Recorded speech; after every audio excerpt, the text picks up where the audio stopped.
Hey guys, today I'm going to be doing a couple of RainWorld tier lists. First I'm going to do a regions tier list, including all the vanilla and downpour regions.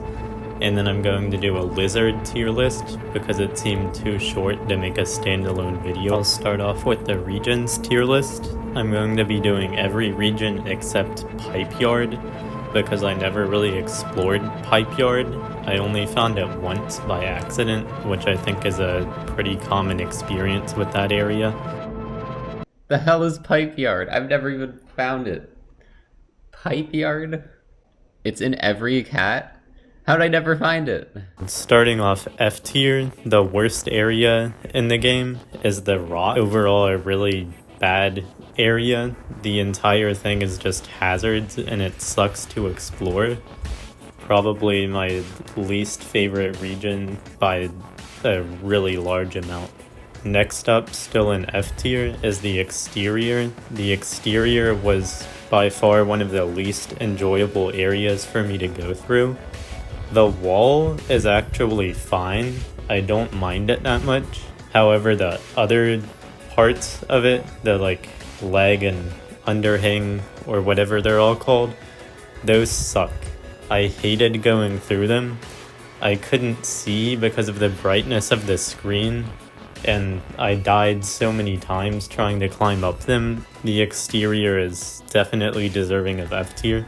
To start D tier, we have another not very enjoyable area, which is Shaded Citadel. Citadel is fine as a concept, but if you try to go through it without a lantern, it's just actually the worst experience of all time.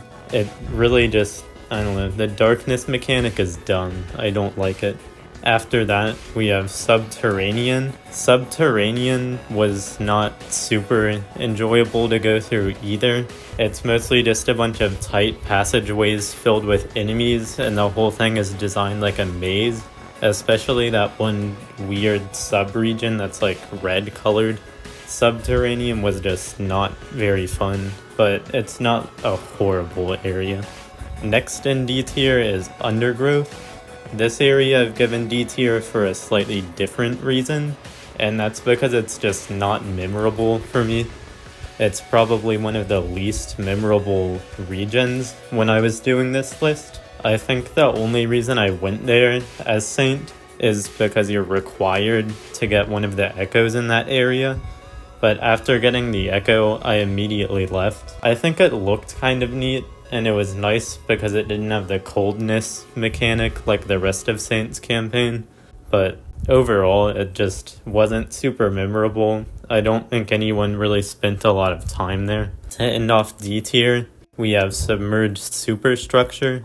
This area I only went to as Rivulet, even though you can go there as other characters, and the whole thing was just getting lost and drowning over and over.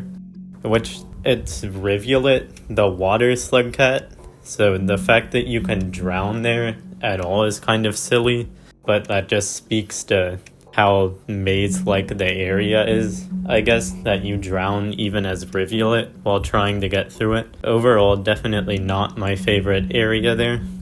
The one part of this region that I did kind of like was in Saint's campaign, where you go to the top and it's snowing outside. That's nice. Anyways, overall, the underwater thing is not my favorite. Starting off C tier, we have Waterfront Facility. This place is basically just worse Shoreline. It's like Shoreline if it was bad to go through, which Shoreline already is kind of bad to go through. Not much else to say about that place. Next we have Metropolis. You only go there as Artificer. I don't remember if you can get there as other Slugcats or not. But if you can, you have to backtrack and do weird stuff. So overall, you don't spend a ton of time in Metropolis, but the time you do spend there, I'm kind of mixed about. It's a combination of nice outdoor areas and really bad indoor areas that I hated having to go through, and the enemies there are extremely difficult. I have mixed feelings about this area, which is why I've given it C tier. Chimney Canopy is the next area.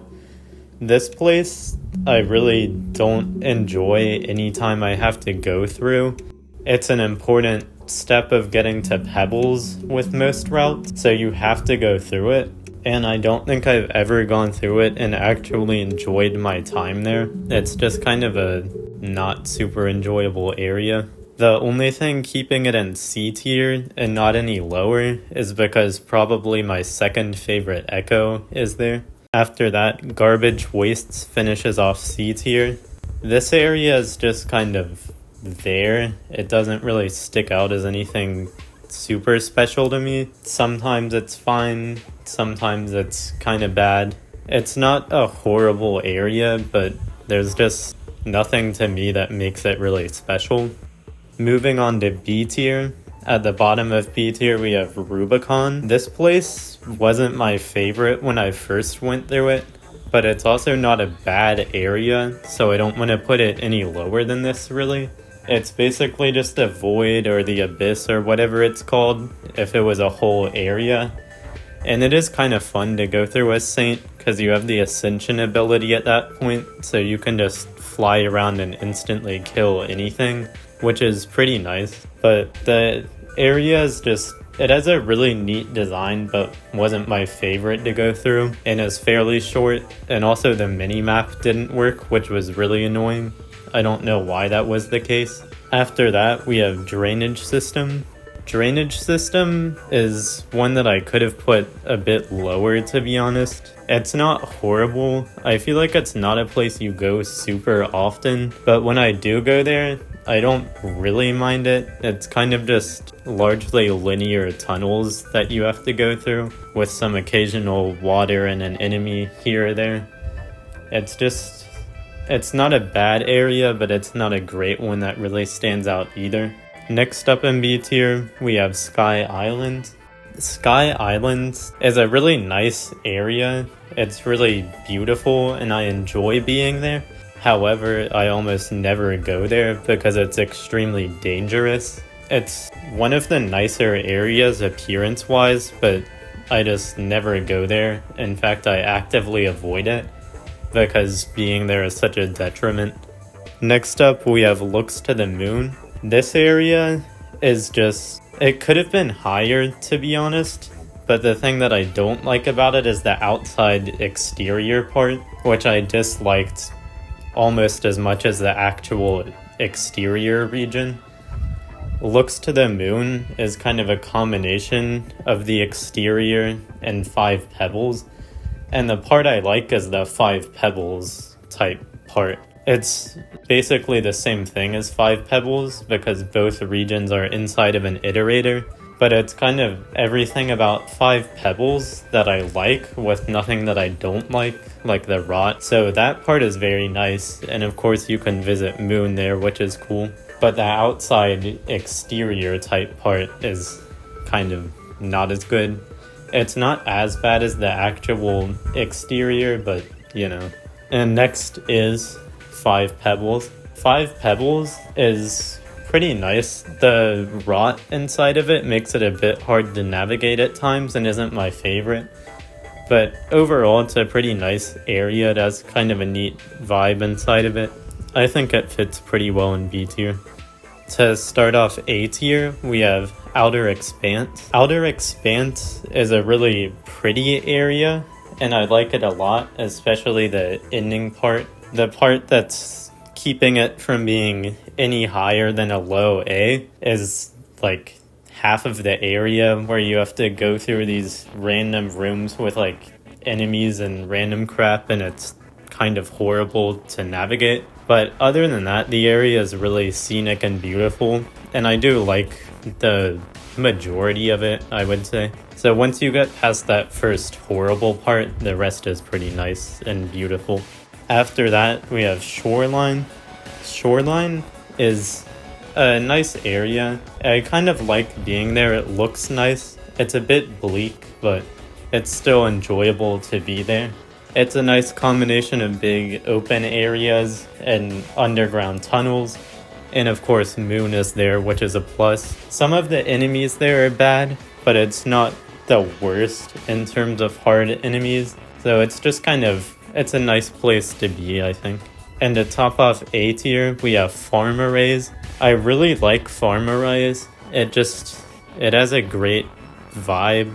Everything about it, the background and scenery and the OST, it's just really amazing to be there. And also my favorite echo probably is in this region. The part that's keeping it from being S tier is the reindeers, I think. The reindeers are pretty much necessary to get through the region. You practically can't cross it without them, but they're kind of bad. I mean, I think any RainWorld player would agree that reindeers just kind of suck with their weird mechanics. Other than that, farm arrays is really nice, and I like it a lot. It's just a beautiful place to be. So start off S tier, we have Silent Construct. This area I really like because of the snow mainly, I guess. The snow falling is just so nice and beautiful, and it gives this area a really unique feel. It's probably one of the most unique regions in my opinion, and I really like the vibe that it has.